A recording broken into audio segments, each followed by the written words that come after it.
వేల సంవత్సరాలలో కూడా చనిపోయిన ఆ పేరు మరుగుపడలేదు.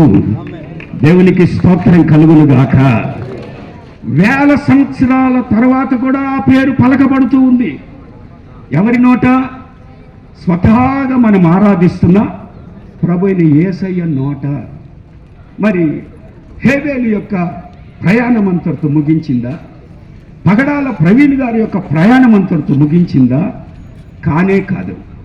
హేబేలు భూమి ఆకాశములు లయమైపోయినా వారు చేసిన నీతి, దేవుడు అంగీకరించిన విధానం అది నిలిచే ఉంటుంది. పగడాల ప్రవీణ్ గారి పరిచయం కూడా నిలిచే ఉంటుంది. మనం కన్నులారా చూడొచ్చు. వేల సంవత్సరాలుగా నిలవబడే పరిచర్యని ఎలా మనం చెప్పగలం? అసలు గవర్నమెంట్ హాస్పిటల్లో కానీ, రాజమండ్రిలో లేక సికింద్రాబాద్లో అంతిమ యాత్ర కార్యక్రమాలు కానీ ఎవరు పిలిచారండి ఆ జనసమూహాన్ని? నేను చూసా ఆ దినాల్లో వైఎస్ఆర్ రాజశేఖర రెడ్డి గారు చనిపోయినప్పుడు ప్రవాహాల వల్ల జనాలు బయలుదేరారు. ప్రవీణ్ పగడాల గారు కూడా ప్రభువునందు నిద్రిస్తే అంతిమ యాత్రలో దూరభారాలను ఎంచక వేల మంది ప్రజలు పాలుపొందులు పొందారు. దేవునికి స్తోత్రం కలుగునుగాక. ఇది నిశ్చయముగా దేవుడు అనుగ్రహించినటువంటి, వారికి ఇచ్చినటువంటి ఒక ఘనత. ఎవరికి సంబంధం అక్కర్లేదు. దేవుని రక్తం ద్వారా కడగబడిన నీతిమంతులని ఘనపరచుటకు దేవుడు నమ్మదగిన వాడు. హేబేలుని ఎలా మత్తయి సువార్తలోను, లూకా సువార్త 11వ అధ్యాయంలో కూడా యేసు ప్రభు ఈ మాట మాట్లాడతాడు. మరి నీతిమంతులకి ఈ మరణము ముగింపు కాదు. అసలు భూమిలో గింజ, గోధుమ గింజ విత్తబడి అది చనిపోతే కానీ అనేక విత్తనములకి పునర్జన్మ కలగదు. అలాగనే మరి ప్రార్థన చేసేటప్పుడు మన దైవజనులు చక్కగా ప్రార్థన చేశారు. అనేక మంది ప్రవీణ్ గారులు పుట్టాలి. దేవునికి స్తోత్రం కలుగునుగాక. ఇంకా లేఖనాలలో కొన్ని మాటలు నేను ఈ విషయాన్ని గుర్తు చేస్తున్నప్పుడు రోషము కలిగిన మాటలు దేవుడు తెలియచేశాడు. హెబ్రీ పత్రికలో కూడా ఆ విశ్వాసుల పట్టికలో 11వ అధ్యాయంలో చెప్పబడుతూ ఉంది. విశ్వాసమును బట్టి యేసు ప్రభువే చెప్తున్నాడు.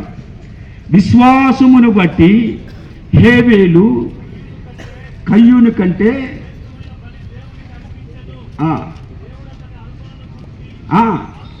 దేవుడు అతని అర్పణను గూర్చి సాక్ష్యం ఇచ్చినప్పుడు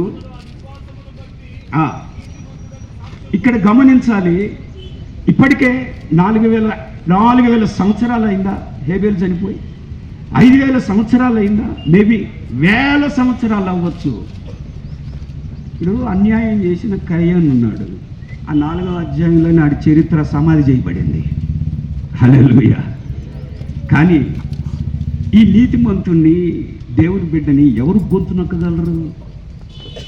అన్ని గొంతులు నొక్కేచ్చేమో కానీ వీరి నిమిత్తం యేసయ్య గొంతు తెరుస్తున్నాడు. స్తోత్రం. హల్లెలూయా.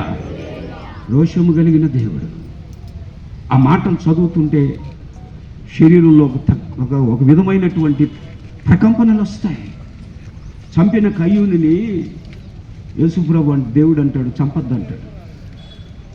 ఏంటి, చంపాడు కదా, అతన్ని ఎందుకు చంపకూడదు అంటే చంపొద్దు అంటాడు. ఎందుకంటే అతనికి మెంటలు వచ్చేస్తుంది. అతడు దేశదిమ్మరైపోతాడు. అంత తేలిగ్గా మరణం రాకూడదు అతనికి. శాపగ్రస్తుడని జనులంతా చూసి ఉయ్యాలి. మన దేవుడు రోషం కలిగిన దేవుడు. స్తోత్రం. హల్లెలూయా. ఇంకొక మాట కూడా ఉంది 12వ అధ్యాయంలో. ఒక్క మాట చూపించి నేను ముగిస్తాను.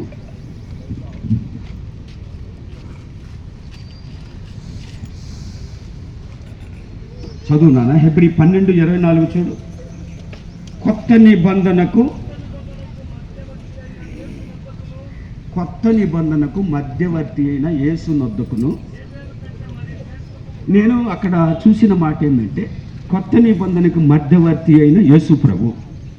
ఆ పక్కన ఎవరి పేరుంది? హేబేలు. యేసు ప్రభు ప్రక్కన ఎవరి పేరుంది? హేబేలు. ఎందుకంత ప్రాధాన్యత? ఈ హేబేలు తర్వాత ఎంతో భక్తులు లేరా? యేసు ప్రభు ప్రక్కన హేబేల్ అని పెట్టుకున్నాడు.